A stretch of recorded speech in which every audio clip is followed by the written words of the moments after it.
ఇంక్లాబ్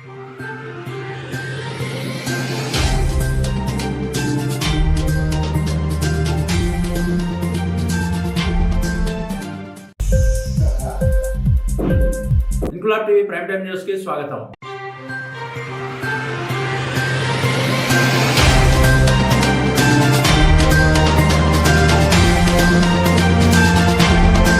కరీంనగర్ జిల్లా హుజూరాబాద్ నియోజకవర్గం జమ్మికుంట అంబేద్కర్ చౌరస్తాలో శనివారం దళిత బంధు సాధన సమితి ఆధ్వర్యంలో దళిత బంధు 2వ విడత నిధులు విడుదల చేయాలని అంబేద్కర్ విగ్రహానికి పూలమాల వేసి వినతి పత్రం ఇచ్చిన దళిత బంధు సాధన సమితి సభ్యులు. ఈ కార్యక్రమంలో సాధన సమితి సభ్యులు రామంచ రాకేష్, ఆకినపల్లి రాకేష్, ఆకినపల్లి ఆకాష్, దాసరపు నాగరాజు, కొర్రి సతీష్, గంగారపు ప్రవీణ్, రామంచ శ్రీకాంత్, పోతుల శ్యామ్ కుమార్, దేవరకొండ సరిత, అరుణ, కనకం రత్నాకర్, కోడెపాక రక్షిత్, సాధన సమితి సభ్యులు, మహిళలు పాల్గొన్నారు. వర్గంలో ఏర్పాటు చేసిన పైలట్ ప్రాజెక్టు నిధులను వెంటనే విడుదల చేయాలని ఈ యొక్క రాష్ట్ర ప్రభుత్వాన్ని డిమాండ్ చేస్తూ ఉన్నాం.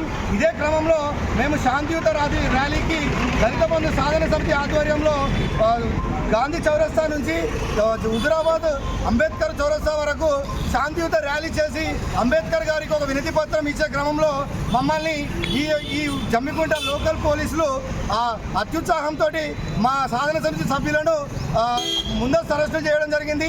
ఈ ముందస్తు అరెస్టును మేము తీవ్రంగా ఖండిస్తూ ఉన్నాం. ఎందుకంటే శాంతియుతంగా చేసేటువంటి పోరాటాలకు పోలీసులు ఎలాంటి అడ్డంకులు తలెత్తొద్దని, ఈ రకంగా చేస్తే రాబోయే రోజుల్లో మేమందరం, మా బాధితులందరం మేము ఏ రకంగా ప్రభుత్వానికి మా నిరసన తెలియజేయాలి. శాంతియుతంగా చేస్తే కూడా మమ్మల్ని ఇబ్బంది ప్రయత్నాలు చేస్తున్నారు.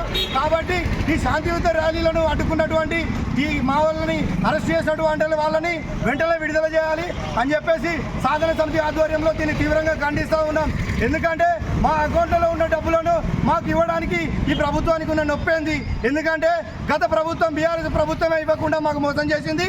ఇప్పుడు ఈ ప్రభుత్వం కూడా అదే మోసం మమ్మల్ని చేస్తూ ఉన్నది. కాబట్టి జిల్లా మంత్రిని కానీ, హుజూరాబాద్ ఇన్ఛార్జి కానీ, ఒడితల ప్రణవ్ గారు కానీ చొరవ తీసుకొని మా యొక్క 4,900 కుటుంబాలకు వెంటనే న్యాయం చేయాలని ఈ సభాముఖంగా మేము తెలియజేస్తున్నాం. రేపు పొద్దున కనుక మాకు దళిత బంధు 2వ విడత నిధులు మంజూరు చేయకపోతే ఈ 4,900 కుటుంబాలం మేమందరం స్వచ్ఛందంగా కరీంనగర్ పార్లమెంటు పరిధిలో ఈ కరీంనగర్ స్థానానికి 400 నుంచి 500 మందిని మూకుమ్మడిగా పోటీ చేసి మా యొక్క నిరసనను పార్లమెంట్ అభ్యర్థులుగా మేము స్వచ్ఛందంగా పోటీ చేస్తామని అంబేద్కర్ సాక్షిగా ఈ యొక్క కాంగ్రెస్ ప్రభుత్వానికి అలాగే ప్రతిపక్ష పార్టీలకు మేము మా యొక్క డిమాండ్లు చేస్తున్నాం. తక్షణమే ఈరోజు ముందస్తు అరెస్టు చేసిన సాధన సమితి సభ్యులను వెంటనే విడుదల చేయాలని సాధన సమితి ఆధ్వర్యంలో మేము డిమాండ్ చేస్తూ ఉన్నాం. పోలీసులను మేము ఒక్కటే చెప్తా ఉన్నాం, మేము శాంతియుతంగా చేసే కార్యక్రమాలకు దయచేసి దండం పెట్టి చెప్తా ఉన్నాం, అడ్డుపడకండి. ఎందుకంటే ఈ యొక్క సమస్య న్యాయబద్ధమైన సమస్య. ఈ సమస్యను కనుక ప్రభుత్వం నిర్వర్తించకపోతే రేపు రానున్న రోజుల్లో గ్రామాల్లోకి ఈ వచ్చే ప్రభుత్వ రాజకీయ పార్టీలను ఏ ఒక్కరిని కూడా మా పొలిమేరలకు రానివ్వమని చెప్పేసి ఈ సభాముఖంగా తెలియజేస్తున్నాను. జై భీమ్, జై భీమ్, దళిత బంధు నిధులు వెంటనే, దళిత బంధు నిధులు వెంటనే, దళిత బంధు నిధులు వెంటనే. ఇంక్లాబ్ టీవీ వీడియోలు మీకు నచ్చినట్లయితే లైక్ చేయండి, షేర్ చేయండి, కమెంట్ చేయడం మర్చిపోకండి. సబ్స్క్రైబ్ చేయని వాళ్ళు వెంటనే సబ్స్క్రైబ్ చేసుకోండి. మా వీడియోలు మీరు వెంటనే చూడాలనుకుంటే కింద ఉన్న గంట సింబల్ని గట్టిగా కొట్టండి.